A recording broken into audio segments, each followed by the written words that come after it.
Ao contrário da narrativa repetida a exaustão pelas gargantas de aluguel na imprensa, não foi o governo quem tomou a iniciativa de investigar essa fraude bilionária.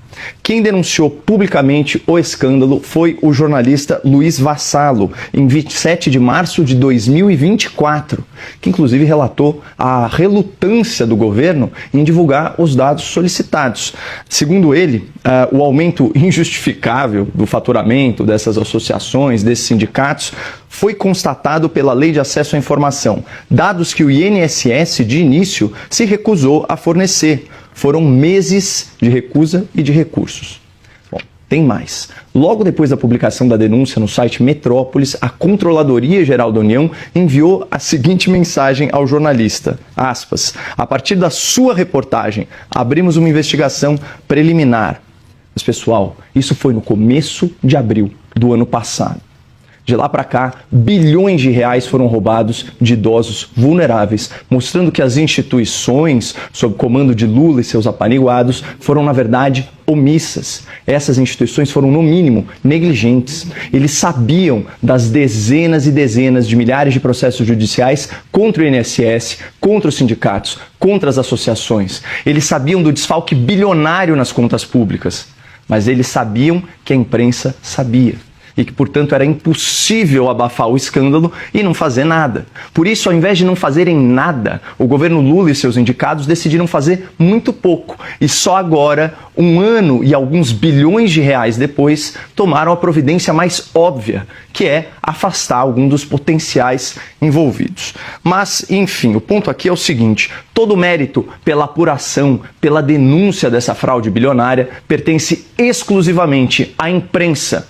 Assim como foi no caso do Mensalão, o primeiro de tantos escândalos de corrupção do lulopetismo.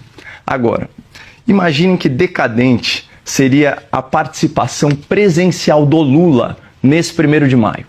Um presidente com vasta experiência em escândalos de corrupção, que lidera um governo com menos de 30% de aprovação e que tem medo de afastar o seu ministro da Previdência, falando aí para uma plateia de sindicatos, de associações que potencialmente acabaram de roubar bilhões de reais de idosos vulneráveis. É óbvio que o Lula regou, porque o Lula é politicamente covarde. Ele terceiriza suas responsabilidades políticas, suas responsabilidades econômicas, suas responsabilidades penais, inclusive. Ano passado, quando o Lula e o PT e os sindicatos falaram aí para uma plateia vazia no Dia do Trabalho, essa foi a manchete do Estadão.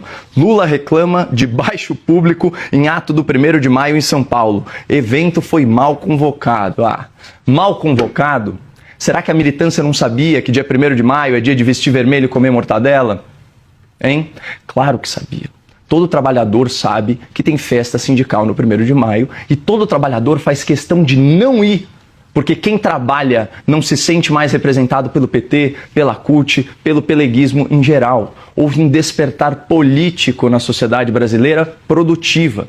O trabalhador agora sabe que quem explora a sua força de trabalho não é o patrão, o capitalista malvadão. Quem explora o trabalhador brasileiro é o Estado, que, em média, fica com 40% da sua renda na forma de impostos e taxas. Ou seja, o trabalhador esclarecido sabe que ele trabalha até o dia 29 de maio só para pagar um governo atolado em corrupção, em privilégio e em esbanjamento. E alguém acha, em sã consciência, que esse trabalhador, no seu feriado de 1º de maio, vai querer prestigiar um governo que acabou de assaltar os aposentados e aplaudir o Lula, estrela da Lava Jato, aplaudir o ministro da Fazenda, conhecido como Tachad, aplaudir a primeira-dama, apelidada de Esbanja?